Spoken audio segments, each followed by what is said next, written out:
We're diving deep into all the qualities that make your body unique. Beauty care, health and wellness, everything you want to know about being your best, most radiant self. Decades of industry experience, passionate about empowering holistic health and inner beauty, mother and daughter working together to transform the world of beauty, self-care, and well-being. I'm Beata. I'm Tash. This is the Skincare Podcast by BSE.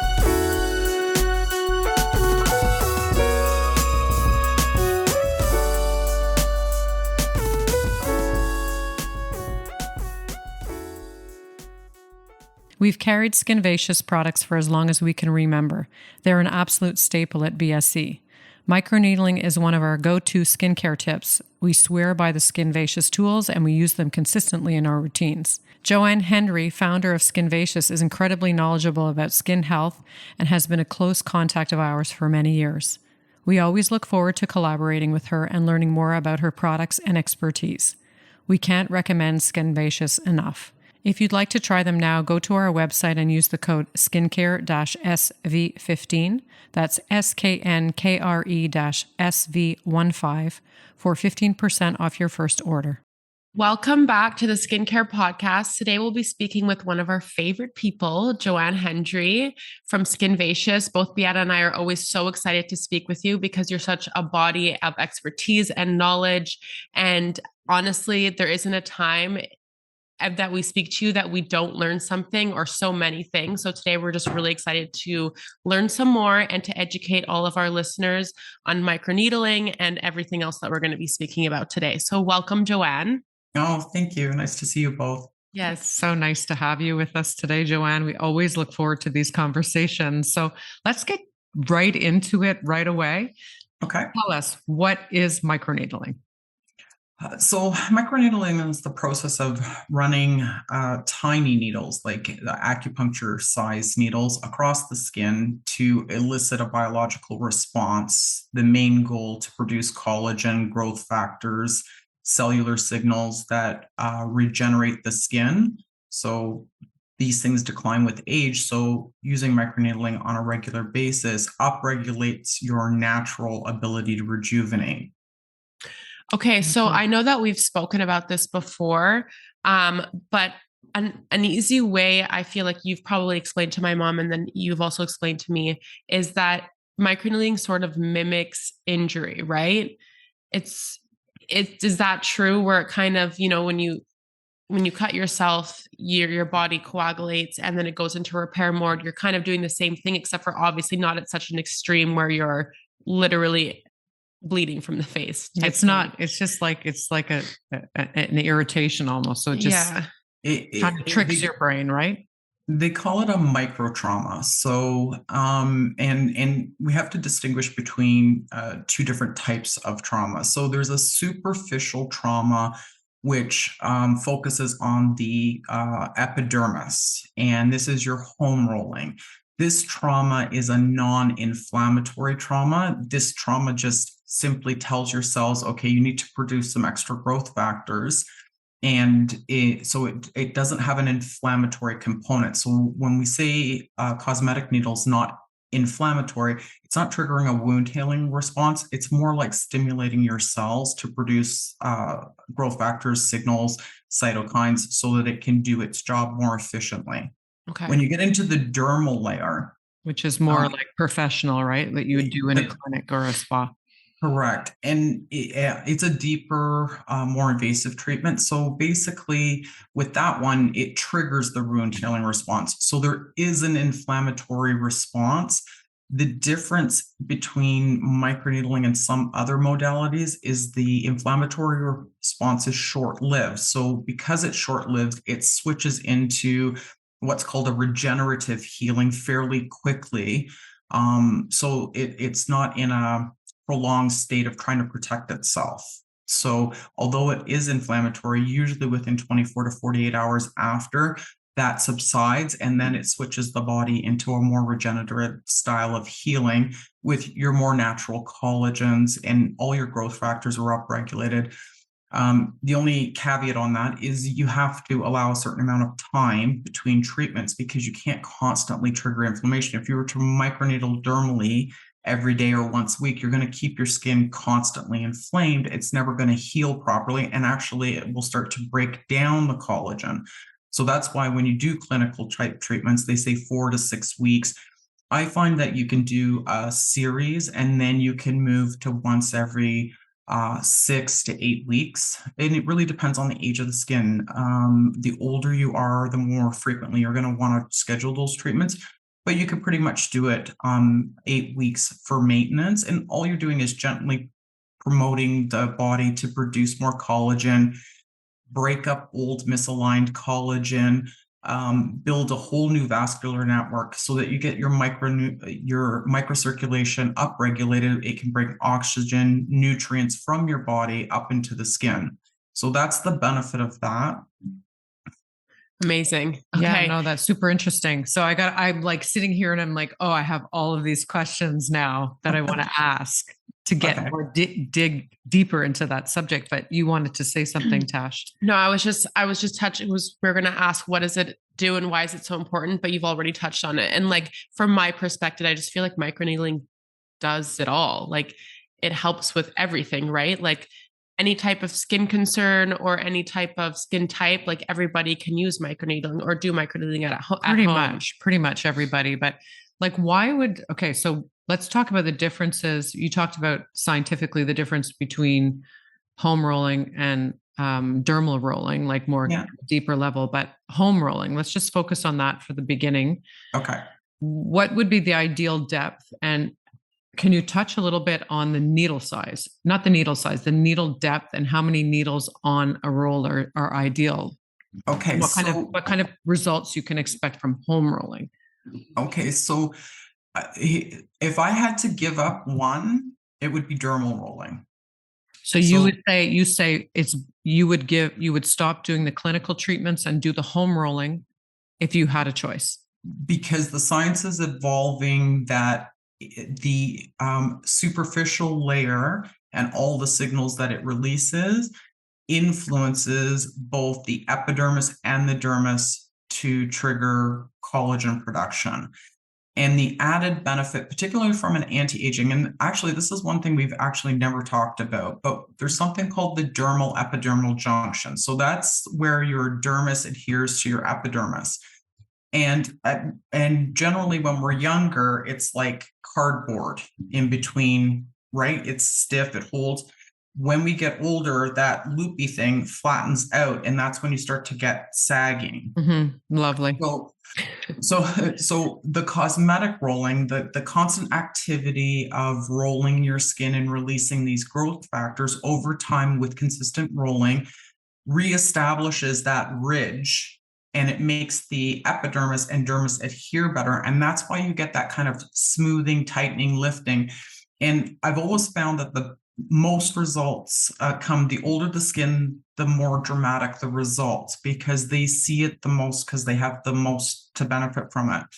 So that I think, all in all, from a total facial skin perspective, cosmetic rolling has the most efficacy on a number of levels, whereas the dermal one is more target specific.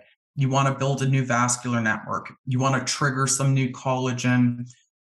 You want to break up some pigment. You want to break up some scarring. It's more specific, and you do it once and then you go about your business, and it heals over time and you get an improved look. But when combined with the cosmetic rolling, if you consistently do it, you're constantly upregulating your growth factors.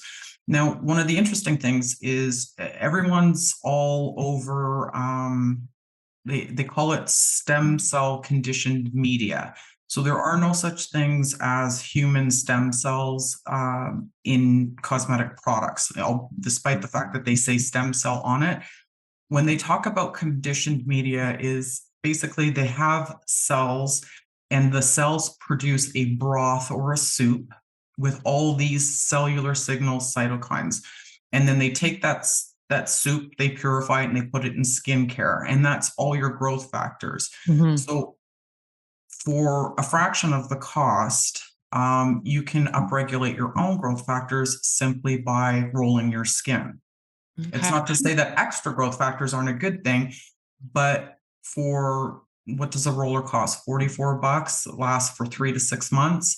You divide that over the months. For $10 a month, you're upregulating all your natural growth factors. Now, one of the important things to understand about when you're using skincare, if your biology is sluggish, if you are missing trace elements, although you're using skincare, it may not be working because the body needs certain elements, certain signals, certain growth factors in order to be able to execute certain activities in the skin. So if you don't have those and you're putting skincare on, you get less efficacy. So sometimes if someone says to you, I've been using this for a month and it's not working, it's because it's not the only thing required to execute that activity in the skin.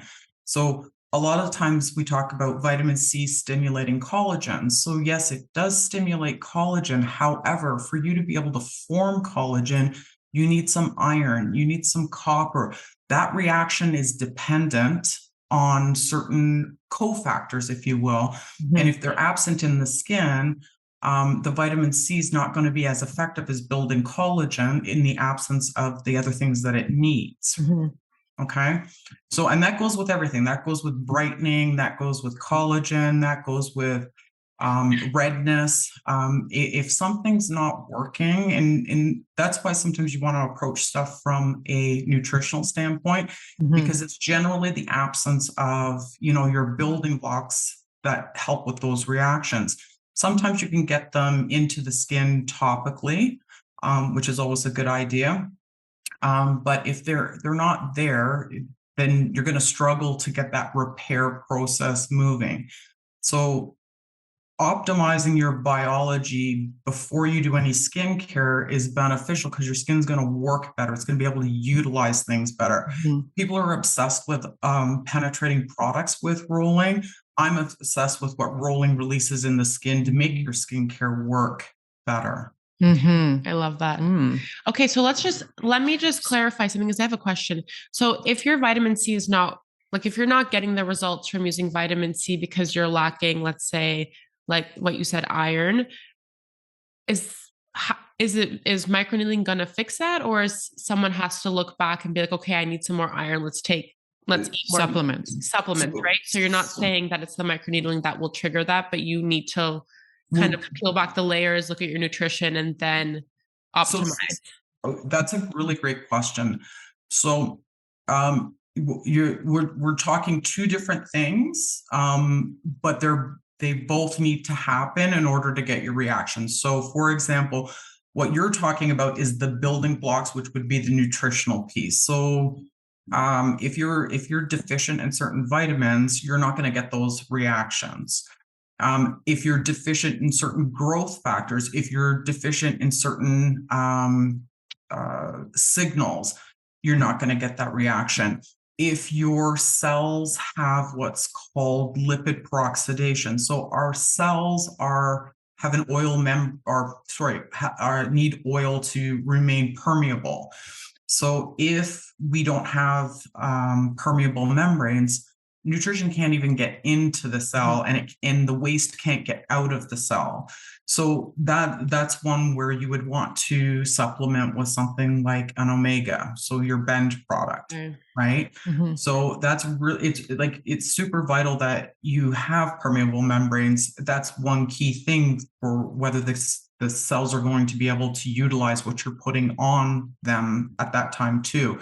So, and it's one of the reasons I usually focus on oils for the skin, because moisturizers tend to be like a hybrid of water and oil, but I like oil because I want to keep those cell membranes permeable. Mm-hmm. Yeah. Mm-hmm. Yeah, that makes perfect sense. Oh my gosh. Wow. This is already giving me like the feeling of what we're going to talk about next when we invite you back onto the next podcast. There's always so much knowledge. It's amazing. Well, I think just let's get back to, because like we can go off in a lot of different directions here. There's all these new little doors that are opening that we want to go down, but let's bring it back to the needling component. So for home rolling, what's the ideal depth? Like, how often should one do it? What are the results that can be expected? Like, give us a little bit around home rolling. Okay, so I use a 0.2 generally. And the reason I start with a 0.2 is even people with sensitive skin can use it. Okay. But there comes a point where your skin starts to thicken, right? So it can tolerate a lot more. So for example, I've been rolling for years, so my skin's fairly thick and can tolerate a lot. So I usually use a 0.3 roller. But I try not to confuse people with having too many options, what to use when and where. But I usually say that if you've been rolling for a year consistently, you can probably up to a 0.3 roller. And the type of absorption, you get 4 times the amount of absorption with a 0.2, and you get an 8-fold absorption with a 0.3. Okay. And how often should you roll? Yeah. And how do you do it? How do you do it? And well, if you think so, for your skincare, you were talking the other day about how long something lasts in the skin. So the reason you put on skincare every day is because your body actually utilizes the elements, breaks them down, they get metabolized, and then it's empty again. So you got to fill up the tank, and you got to put more skincare on. Rolling's kind of the same. If you roll and upregulate your signals and don't roll again, you're not going to be upregulating your signals all the time. Our whole bodies operate on these signals. It's all the communication that happens that makes things happen. So if you upregulate your signals once a week and then don't, so you're going to go up and down. If you do it every, like say 3 days a week, you're going to get a little bit more consistency. But technically, it's just like skincare. The body's going to utilize them. They're going to be broken down, and then they're not going to be doing their jobs anymore. They don't stay upregulated. And it's one of the things you'll see like with like PRP for hair loss. Like you start with a series, but you can't stop because the signals in the broth are needed on the regular to maintain those results. So you still get when you're younger, you can get away with once a week because your signals are fairly strong. When you're my age, you need to roll 3-4 times a week to upregulate those signals. So the choice is yours, but it's safe enough to do every day. And then if you do it every day, you don't have to be as involved with the rolling process. You just whip around and do it super quick. When you do it once a week, you want to be more thorough because you want to do it. You want to make sure you get all the surface area covered. So, and when you're doing it, I've always kind of used that star like horizontally, vertically, and then diagonally. Yeah. And is it you pass like 3 to 6 times or 2 to 4 times in each area? Like, what do you suggest for a newbie, like somebody getting into it in the beginning? So maybe just do 2 passes in each direction because it is an acquired sensation. Yeah. And as the weeks go on, your skin gets stronger, thicker, and you can tolerate a lot more. If you do a ton of rolling at the get-go, you're going to go, I hate this. Yeah. I know. It's like working out in the gym for 8 hours straight. And then, you're never going to go back again. Yeah. It's like, I'm done with this. So I always tell people start slow until you become acclimatized to it. And then you can do as much as you want. But about 6 passes in each direction is the maximum you really need to do. You don't want to totally overstimulate the skin. There's something called the point of diminishing returns, right? So you always have to kind of listen to when people tell you how to use something. More is not always better. Yeah. Sometimes more can trigger a diminishing return and be counterintuitive. And it's to my example with the clinical treatments. Exactly. If you were to do it every day, you're going to be, there's diminishing returns and there's actually damaging returns. So you want to try and you want to keep it comfortable and for whatever you can tolerate, but I don't think you need more than 6 passes in each direction. That's 18 passes per section. Okay, so ideally you start slow, you start low, kind of thing. So Right. the 0.2 roller in the beginning, and then you work your way up as your skin thickens, like you said. I think I'm going to move to a 0.3 roller now that I learned that. As you would with anything, right? Like you don't want to start at 100%. You always need to acclimate your skin because you don't want to cause damage or do too much. You just need to, or even psychologically, like emotionally, you're like, oh my gosh, I don't like the way that feels. Yeah, you got to start slow and then work yourself up. And then when you get to that point, then you maybe go to a 0.3 needle. Yeah. But for someone, how would you implement it in your skincare routine? Like, do you do it in the morning, evening, just evening? Do you do it with your regular skincare routine or just by itself? How would somebody use the microneedling at home? So think it is more like a treatment than it is a regular skincare routine. So I generally tell people to do it at night because sometimes there's a little bit of pink flush. Yeah. Okay. Yeah.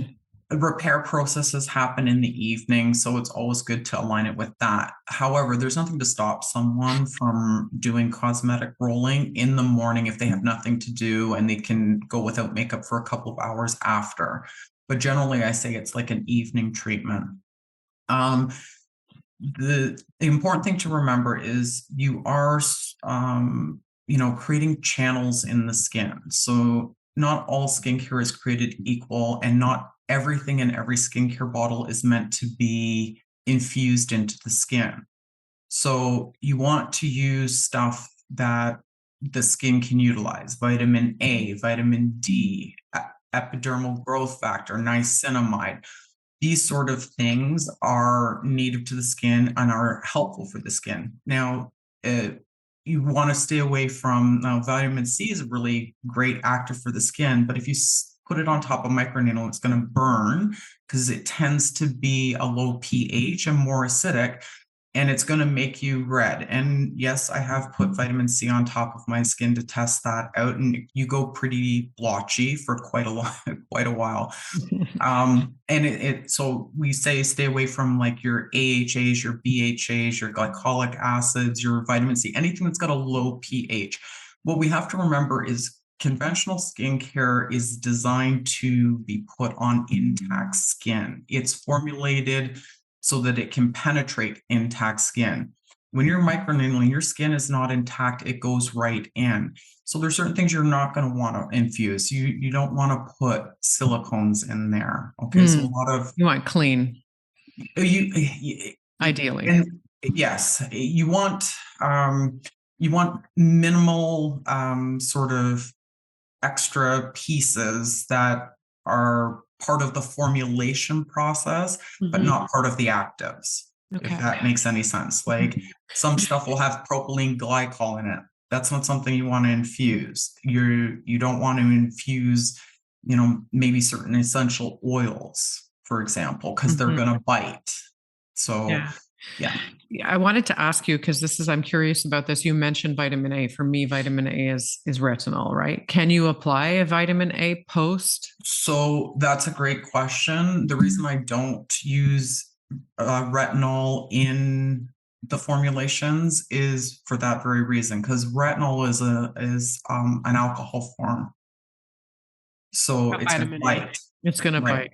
It's going to bite. And so that just kind of leads us into the skincare that you also have with Skinvacious. So you've created over the past couple years more and more products. Can you talk a little bit about what kind of products you offer that people can use that are 100% safe to use post microneedling? Well, like any skincare, I will never go with the claim that it's 100% safe. We always have to work within our limits and the way our skin reacts to things. Okay. What would react for me won't necessarily react for you. Mhm. But what I have formulated for is things that the skin can use, and I formulated it in a way with products. Like, for example, I tend to formulate with what's called high molecular weight hyaluronic acid. And I do that because, number one, that's anti-inflammatory. So you want something that's going to be soothing on the skin. If I was to put low or medium weight hyaluronic acid in it, it's going to create inflammation because of the penetration and how quickly it goes into the skin. So they're going to get red, raw, irritated.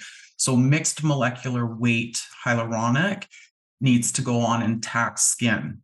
Okay, so like there's certain considerations like that.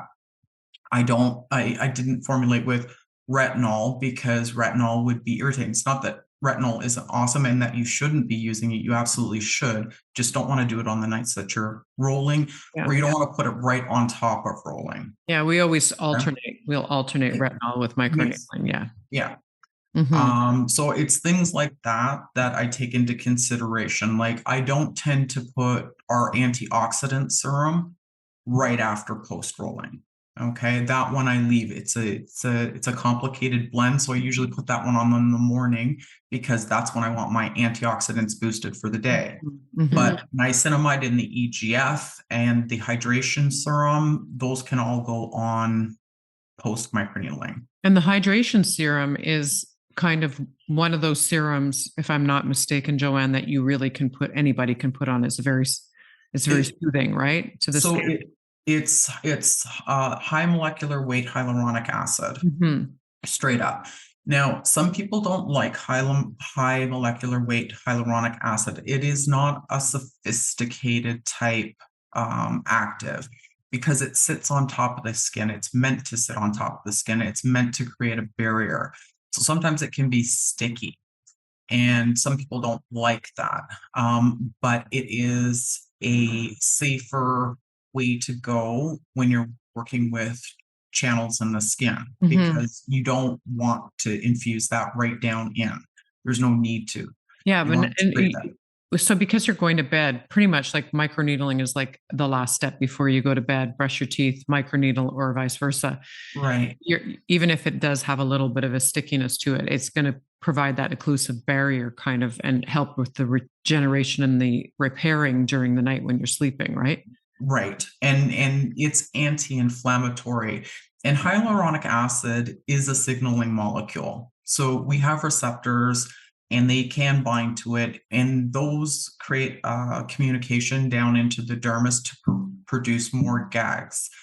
Glycosaminoglycano, I forget what one of those long words. One of the long, nobody I can should pronounce. know this. Gags is good. We like that. Okay. I'm getting to that age where sometimes I just like grasp for words. So yes, so they create gags in the skin, which is, your intercellular matrix, right? Where all your reactions sort of take place. And so I try to be very cognizant of what I put into the products based on their use. And I'm more focused on serums because, like I mentioned earlier, it's a treatment. So it's not a full skincare line, but it was never intended to be a full skincare line. There's tons of cleansers out there. There's tons of toners out there. Yeah. I wanted stuff that enhanced the effects of the cosmetic treatment. Yeah. I always think like serums are really the game changers, right? So yeah, I only use serums now. I only use serums and oils now. I don't mess around with masks anymore. I just give me the goods. Okay. I love that. So I think we understand the cosmetic rolling and kind of how to use it, how to start, how to implement it, what to do, what not to do. But let's talk a little bit about the misconceptions of microneedling. Like because we hear all kinds of stuff. I mean, now with TikTok and, all the social media, Instagram and stuff, people come up with these things and claims, and trends or whatever. And it kind of, I find it gets very confusing for people, and it creates this misconception in the market of what is and isn't. So can you clarify a couple maybe of the misconceptions that are out there around that? Well, there's always the debate between rollers and microneedling pens. So now, one of the funny things is microneedling pens have been around for hundreds of years. We just generally tend to call them tattoos, right? Regular tattoos. It's a microneedling device. And newer technology with like the micropigmentation with the brows and the microblading. So those are all forms of microneedling. The difference is they're depositing pigment for a cosmetic result, but you're looking for a skin result when you're doing microneedling.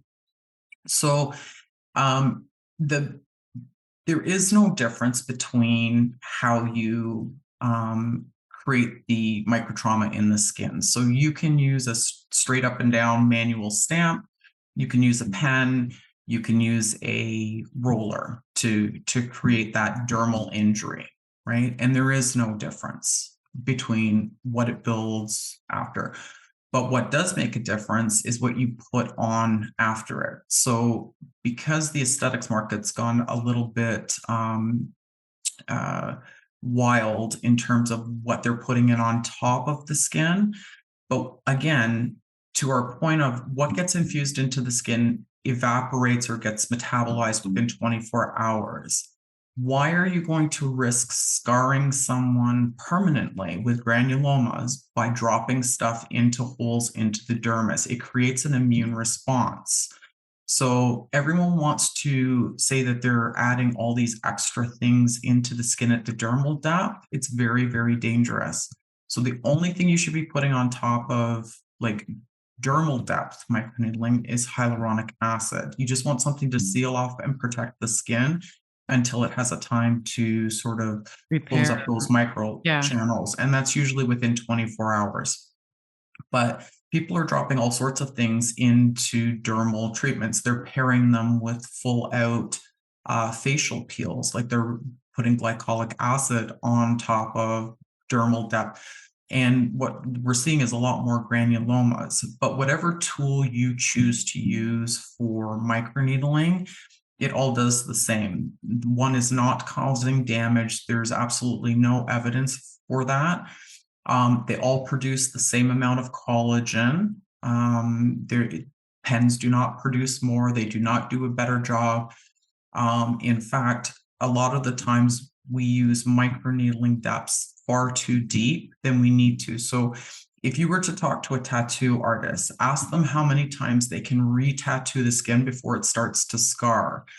And that's because they're going into the very bottom of the dermis to deposit the pigment.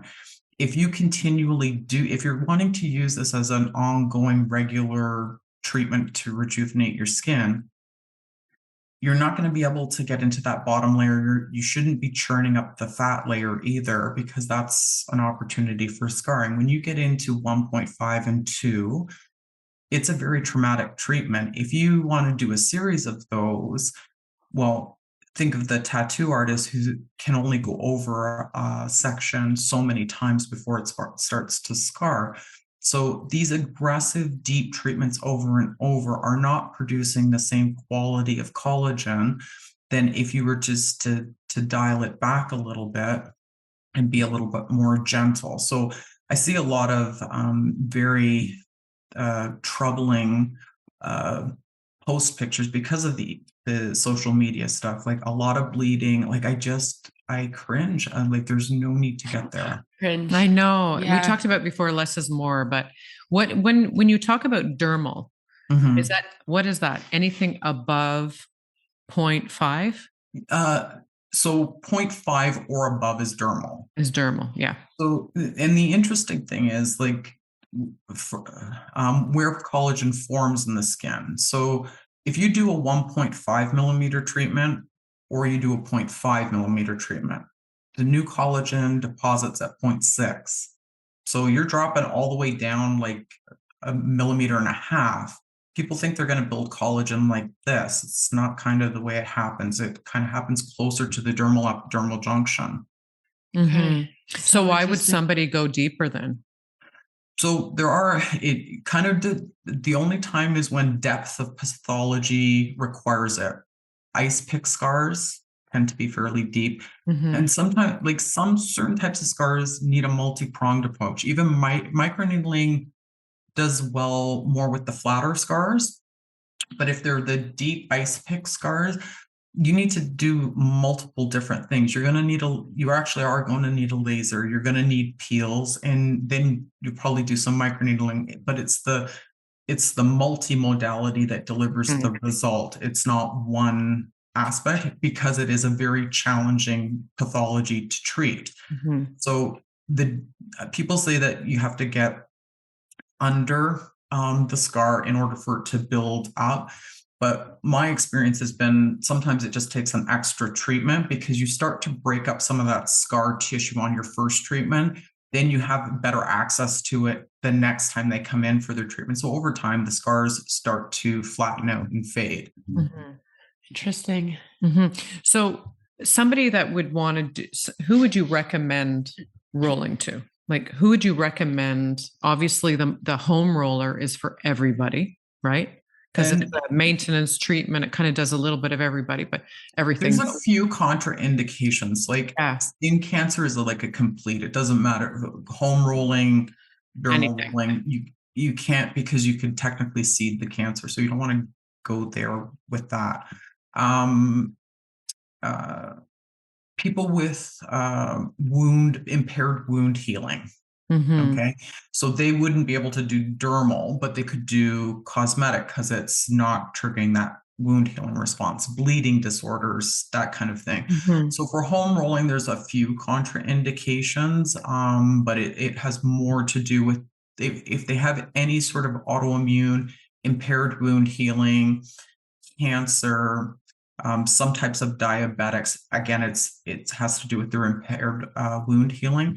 Extreme rosacea, extreme like pustular rosaceas and stuff like that is not recommended, right? For sure. And now you can cosmetic needle, but you need to get the derm to get the flare up under control. So they can get it under control with a medication.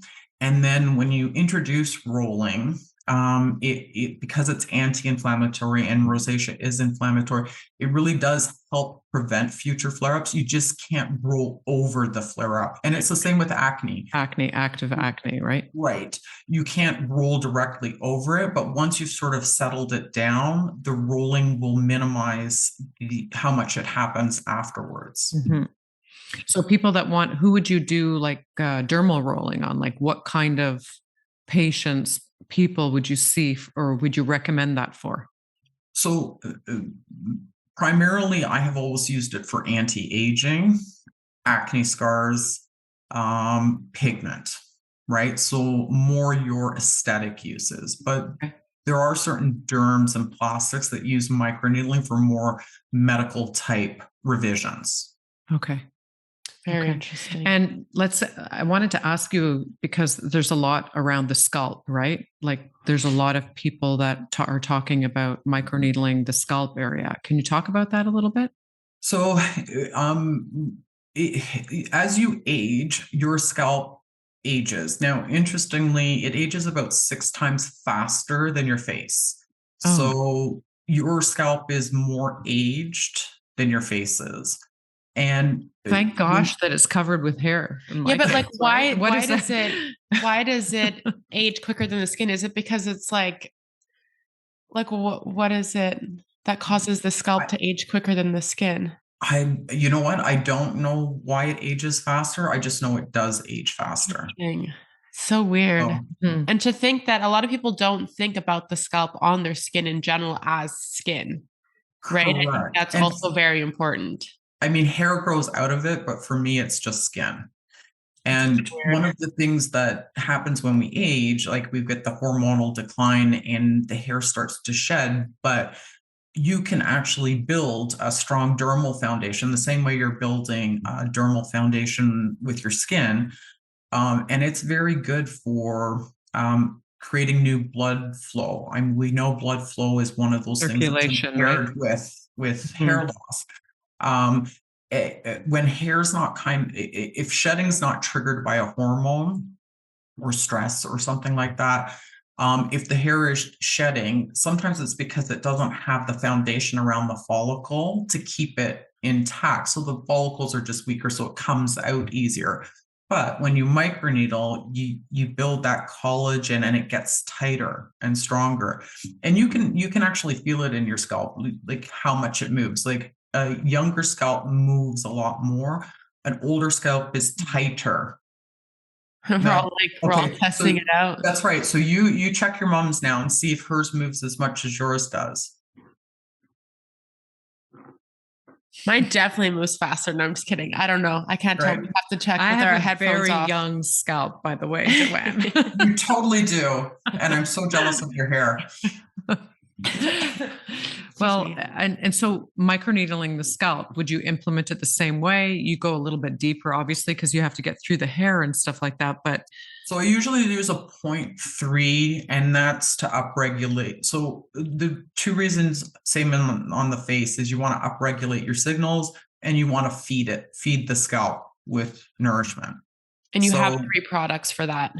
I do. Yes, I do. That's a whole other conversation, I think, right? Because that's really that's in its own self a lot. It is. Yeah. Which is, I think, something we should talk about, because, like I said, people forget that there's skin on their scalp and they just think it's like a scalp and with hair on it. And we talk about how body care is so important, so skin care, but also scalp. So maybe our next conversation also. Yeah. I mean, we've got a lot of. We just want to talk to you about everything. Talk to you every week.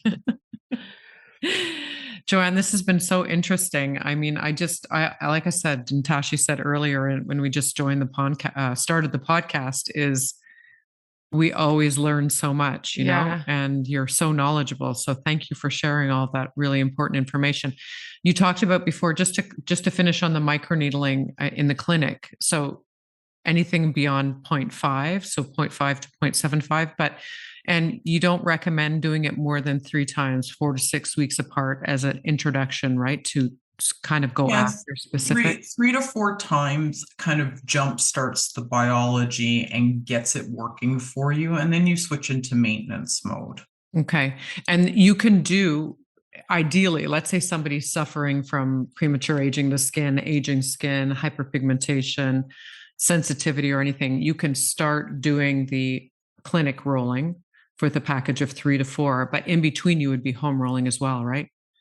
For sure, because you want to continuously sort of upregulate that biology so that it's working for you, right? Mm-hmm. One of the reasons we're doing anti-aging is because our biology isn't working as well, right? Mm-hmm. So microneedling is just a simple technique to sort of upregulate that so that it's working, it's functioning better. Mm-hmm. I like it too, because I find it a very natural approach to holistic, heal. Yeah. You know, rather than it's very gentle, even though it provokes a little bit because you can go deeper, but it's a natural way to improve and heal your skin. Yeah. And they say you never lose the ability to heal, right? Mm-hmm. Like you may heal slower as you get older, but you never 100% lose that repair process, right? So you're basically trying to activate your body to produce the way it used to produce when you were younger. Yeah. And so when would somebody start to notice change? Like somebody's going on the home roller or dermal roller. I always kind of qualify that with age. Like somebody young is not going to see it. Like unless they have scarring, acne scars or something, right? Right. But if you're generally healthy and you're 35 and under, the change to you is going to be negligible. But having said that, even though you may not see it, it is still benefiting your skin, because starting at 20, you're losing collagen 1% per year, right? So you want to be upregulating those signals, even though it may not be as perceptible to you it's still happening to you. And it's a lot easier to start it earlier as a prevention. Prevention. I was going Get to to say. 50 and try and catch up, right? Yeah, I know. Try and rebuild everything. So when you're plus 35, like say, for example, you have like crow's feet or, forehead lines, that's when you're going to see the difference because they're going to smooth out, they're going to soften with the continued activation of all your natural growth factors. And then the skincare is kind of the cherry on top. Those are your building blocks. Yeah. Okay. Very interesting. Okay. Very cool. Well, this has been such a pleasure. Like we could talk forever and ever, but we're going to finish off here. And we ask you what is your best skincare tip that you can give our listeners today? Use a cosmetic skin roller. Yes, I love it. Incorporate that into your routine. Like I said, cost effective, and you can't beat the benefit for it. Yeah, for sure. I agree. And is there anything else that you'd like us to know about cosmetic rolling that we didn't touch on today? Like a leaving point, or a takeaway, I mean. A takeaway. I think once you start, and then you stop, you're going to notice the difference. Okay. So it becomes addictive because like sometimes I'll fall off the wagon and I won't do it for a couple of weeks. And then when I do it, it's like, I shouldn't have fallen off the wagon for a couple of weeks. Mm-hmm. So if you do it, make it a consistent part of your routine, you will reap the benefits of it. And you will definitely appreciate me when you hit 40. Yeah, I know. Everybody's going to think about you when they hit 40 and they'll be like, that's right. Thank God for Joanne.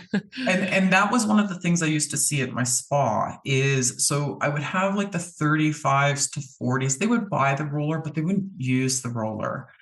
And then like, because I had the spa for so long, people hit that 40 mark and then they were like obsessed with the roller. Like, I can't believe what this, we said this thing transformed my skin, but that's because they could see the appreciable difference versus when they were younger. So I totally get it. But if you do proactively incorporate rolling, maybe not every day, for someone younger, it will sort of preserve and continue to build your collagen versus you just losing it and doing nothing. Mm-hmm. Okay, for sure. And then also, what is one of your favorite skincare products that you're using at the moment? I'm doing a couple of prototypes right now. And I am really, I think the most transformative product is the EGF, and particularly for people who have the signs of aging. That particular one is what's called a high potency EGF, and EGF is kind of like a master growth factor. It kind of regulates other growth. It tells other growth factors what to do. So our niacinamide and collagen has a small amount of EGF, but our EGF serum has 10 times that. So it's a pretty powerful one, but it does deliver a nice result, particularly on mature skin. Oh, I think I'm going to have to use that. And I think it also delivers a result for like anyone who suffers from pigmentation, right? It's very brightening. Well, because it's a signal, right? EGF communicates with your melanocytes. So it tells your melanocytes to chill out. So you still need tyrosinase inhibitors. Sorry. I'm going to have to get my cue cards out, my aesthetic cue cards. You still need those types of inhibitors because you want, with pigment in particular, you need to hit a bunch of checkpoints because not one thing is going to be 100%, right? Mm-hmm. So if you can get like peeling with vitamin C, you're going to get more benefit. So EGF, again, it's sort of a communication regulator. It sort of down regulates how much the the melanocyte's going to produce, particularly concentrated. And that's why we see pigment turn up on our skin as we age, because believe it or not, like at 20, your EGF falls off a cliff and you have about 10% of your old EGF when you hit 40. Ooh. So 90% of it's gone. So it's a good one to upregulate because it will allow other growth factors to be signaled into the process.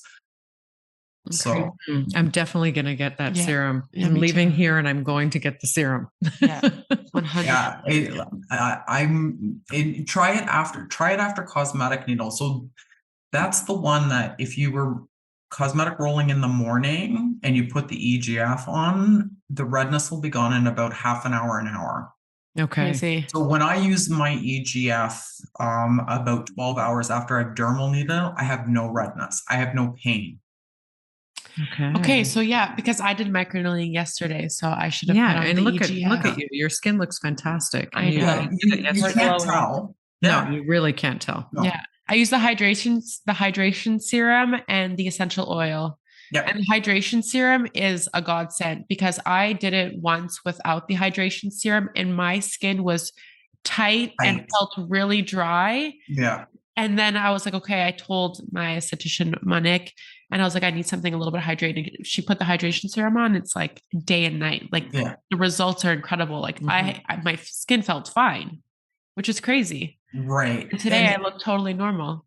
And part of that is the reinstating of your barrier. So the large molecular weight is sitting on top of your skin. So when it creates that seal, the body's not in panic mode to repair, so it chills out. So that's why the inflammation goes away, because it's not threatened of an impending something coming into the skin. Yeah, and I found my redness wasn't like versus the other time, my redness wasn't as prominent. Like it went down pretty quickly. Right. And that's why you need the aftercare. You really do. Yeah, you just got to be careful what your aftercare is. Yeah. Yeah, that's a good point. Always be careful what your aftercare is. Yeah. Joanne, thank you so much. No worries, guys. Nice to see you. Interesting. I'm thinking about the next one that I'd love to do with you. We talked about a couple of things, but I'm thinking. I'm totally open to doing other stuff other than microneedling. So. No, I know. And because you're such a wealth of knowledge, I was thinking maybe we could do something around menopause, supplements, and skincare and bring it like this. Oh, for sure. Yeah. And that's a very specialized type of rejuvenation. And there's a lot of different options for people. Okay. Yeah. Well, we look forward to it, John. Thank you so much. Yeah. Thank you, guys. Have a wonderful day. Yes, you guys too. With you soon. Thank you so much for tuning in to the Skincare Podcast. It would mean so much to us if you could subscribe to our podcast and rate and review. Follow our new journey on Instagram at Skincare Podcast to be the first to know when our episodes are dropping and more. This podcast is produced by Northweld Media. We look forward to seeing you next Wednesday.